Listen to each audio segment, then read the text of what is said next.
estamos aqui diretamente do Congresso da Sociedade Americana de Oncologia em Chicago, no ano de 2019. Eu sou o Diogo Rodrigues, comigo aqui Mariane Fontes, somos médicos oncologistas do Grupo Oncoclínicas do Rio de Janeiro, também o Andrei Soares, que é oncologista do Grupo Oncoclínicas de São Paulo. E a gente está aqui para falar um pouco de algumas coisas que foram apresentadas, algumas novidades dos tumores geniturinários da parte não próstata. Então, basicamente, câncer de rim e câncer de bexiga.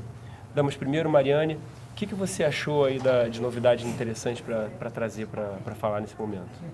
Bom, eu acho que, primeiramente, a gente teve algumas atualizações nesse congresso, né, na área de câncer de rim, um estudo que foi bastante polêmico, apresentado no ano anterior, que foi o estudo Carmena, que falou da nefrectomia citorredutora, né, alegando que isso não existiria mais um papel para o paciente com câncer de rim metastático, e hoje houve uma ponderação em relação a essas indicações, mostrando que principalmente naquele grupo intermediário, né, os pacientes que eram classificados de acordo com os riscos, aqueles que tinham um fator de risco, potencialmente poderiam continuar sendo operados. Então, mais uma vez, a gente falando da coisa de seleção do paciente, prestando atenção em quem a gente está tratando e é isso. Eu acho que a chave do negócio é a gente selecionar melhor os nossos pacientes.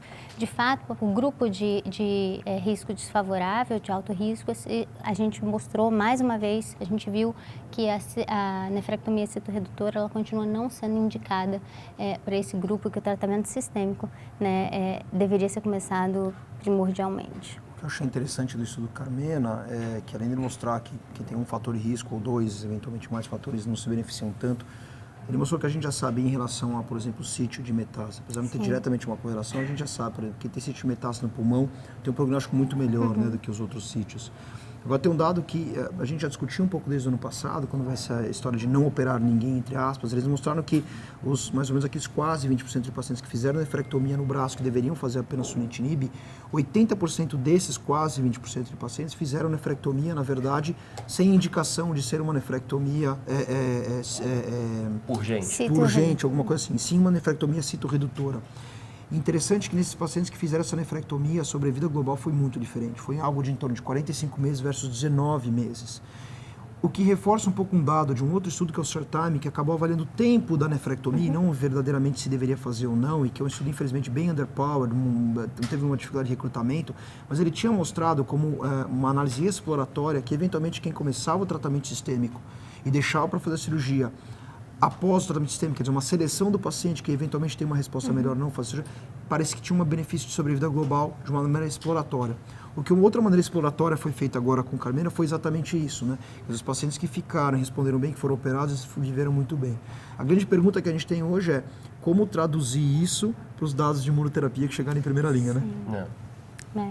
Eu acho pouco provável que a gente vai estar repetindo esses estudos novamente no cenário de imunoterapia hoje. Na verdade, tem um estudo em andamento, né, que eles estão avaliando a imunoterapia nesse cenário, né?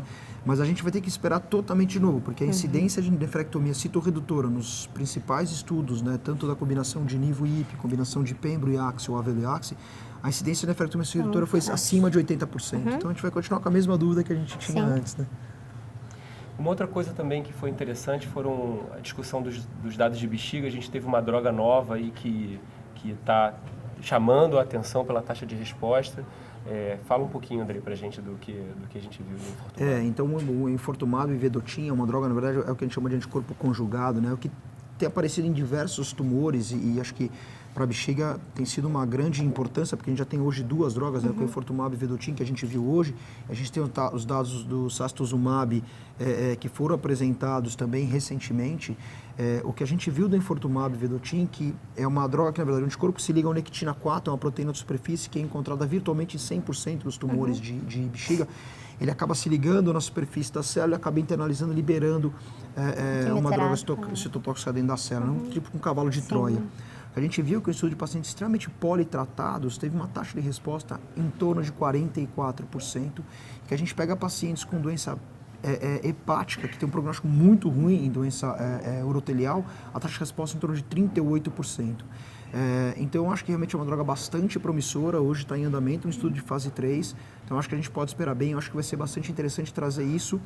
Em que momento a gente vai usar uma ou outra, trazendo os inibidores de FGFR3, né, Mari, que também estão chegando aí para... Estão chegando, a gente vai ter provavelmente, né, a comercialização já do erdafitinib ao longo, né, desse ano, e a grande questão que a gente tem ficado é exatamente como é que a gente vai sequenciar isso e em que momento que a gente vai lançar mão da imunoterapia, dos inibidores de FGFR e até mesmo dessa nova classe aí que está surgindo para a gente como uma opção, que é o ADC.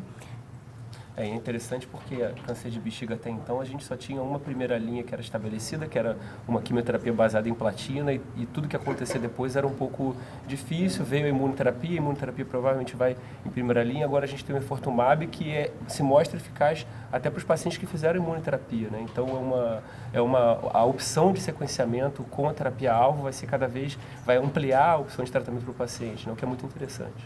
O que a gente viu aqui também foi imunoterapia em manutenção, né? Sim. E que acho que vai cair um pouco em xeque, porque provavelmente no Congresso Europeu no final do ano vai mostrar a combinação já de upfront, né, de químico com imuno. Então não sei se o dado de pembrolizumab, como a gente pode chamar, vai de switch maintenance, né, que os pacientes fizeram até 8 ciclos de quimioterapia baseada em cisplatina. Se esses pacientes tiveram um benefício discutível de sobrevida de progressão, eles utilizaram um dado que a gente não utiliza nos outros estudos, que era em termos de avaliação de resposta, que era o Immuno-Related Resist. Então, como interpretar, né, quer dizer, essa progressão avaliada de uma maneira diferente do que a gente avaliava antes versus aqueles outros agentes que a gente tinha antigamente.